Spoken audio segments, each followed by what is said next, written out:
Hello and welcome to the official YouTube channel of Gurukul. আজকের এই ভিডিওতে pronoun অর্থাৎ রিলেটিভ প্রোনাউন নিয়ে আমরা কিছু আলোচনা করব। রিলেটিভ প্রোনাউন অন্যান্য প্রোনাউনের মতনই একটা ভার্বের সাবজেক্ট বা অবজেক্ট হতে পারে। তাছাড়াও রিলেটিভ প্রোনাউন একটা কনজাংশনের মতনও কাজ করে।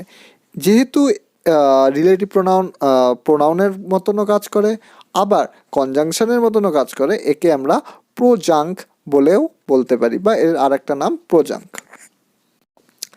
নেক্সট আরেকটা ইম্পর্টেন্ট কনসেপ্ট যেটা আমাদের রিলেটিভ প্রোনাউন বোঝার জন্য খুব ইম্পর্টেন্ট, সেটা হলো the concept of antecedent. Antecedent কি? আমরা জানি কোনো নাউনের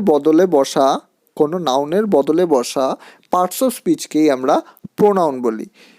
সো যেই রিলেটিভ প্রোনাউনটা যেই নাউন অথবা ক্লজকে রিপ্রেজেন্ট করে, সেই নাউন অথবা ক্লজকে সেই রিলেটিভ প্রোনাউনের অ্যান্টিসিডেন্ট বলা হয়। যেমন নাকি হি is the boy who won the prize. এখানে হু হচ্ছে রিলেটিভ প্রোনাউন।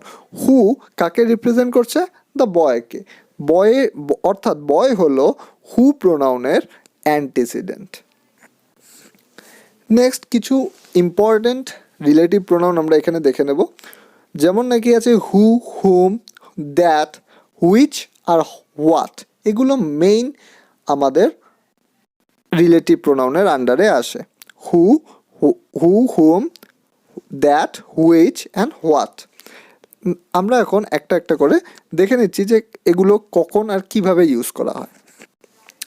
হু আর হুম।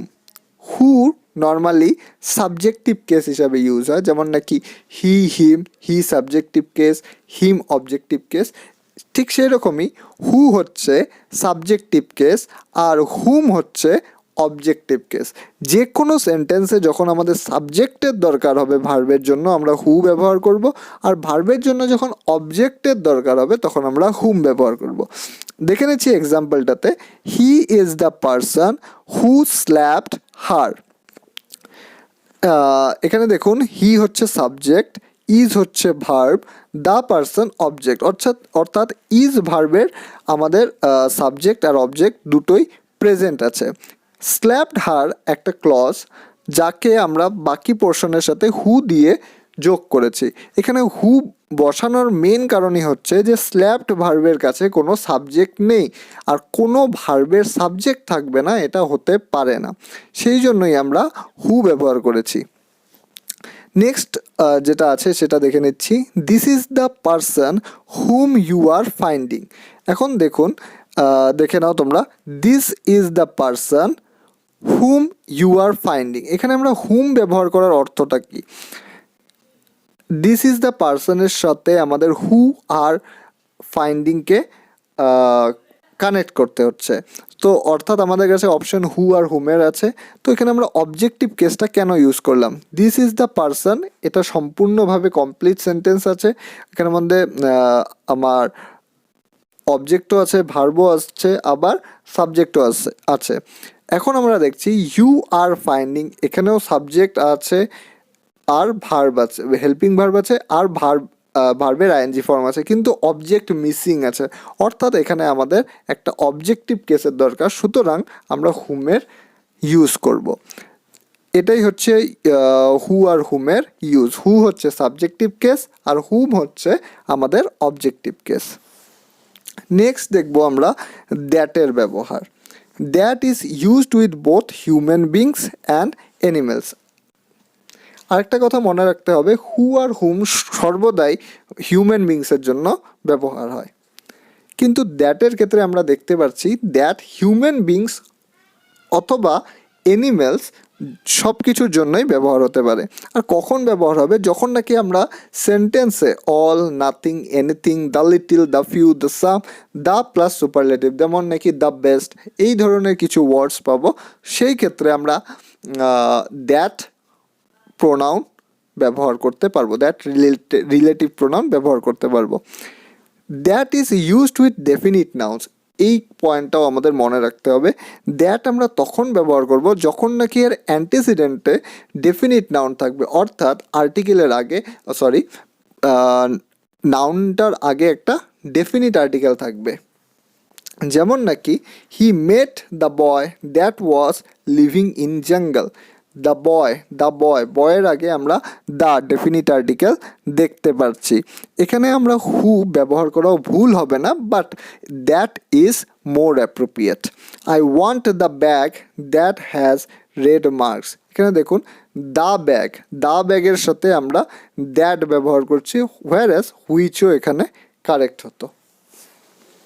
এখন আমরা দেখব use of which is used with animals and things. এখানে হিউম্যান বিংসের জন্য আমরা হুইচ ব্যবহার করতে সাধারণত পারি না। হুইচ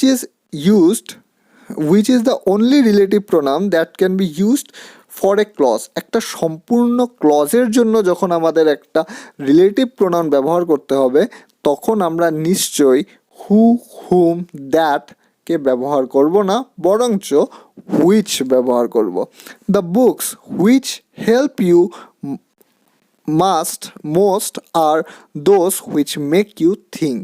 এখানে দ্য বুকসের জন্য আমরা, অর্থাৎ একটা কোনো জিনিসের জন্য ব্যবহার করছি হুইচ। নাও হি সেড হি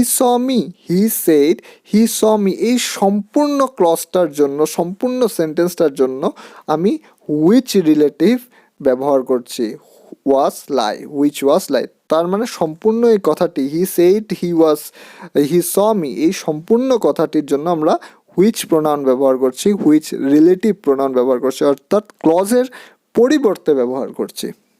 তো মনে রাখতে হবে হুইচ কেবলমাত্র একটি রিলেটিভ প্রোনাউন, যা নাকি একটা ক্লজের জন্য ব্যবহার হতে পারে। Next what. Relative pronoun what is used when there is no antecedent. যখন কোনো একটা সেন্টেন্সে অ্যান্টিসিডেন্ট বলে কিছু থাকে না, অর্থাৎ কোনো কিছু রিপ্রেজেন্টই করার থাকে না, তখন কনজাংশন হিসাবে আমরা হোয়াট ব্যবহার করি, যেটা নাকি রিলেটিভ প্রোনাউন হয়। যেমন ধরুন I say what I mean. I say কে রিপ্রেজেন্ট করছে না হোয়াট। এটা সম্পূর্ণ করে যদি আমরা ক্লিয়ারলি বলতে চাই, I say that which I mean, এই কথাটাকেই আমরা হোয়াট দিয়ে রিপ্রেজেন্ট করছি।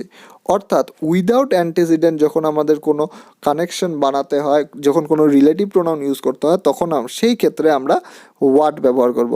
আশা করি ভিডিওটি তোমাদের ভালো লেগেছে। যদি ভালো লাগে চ্যানেলটি সাবস্ক্রাইব করো, বন্ধুদের সাথে ভিডিওটি অবশ্যই শেয়ার করবে। ধন্যবাদ।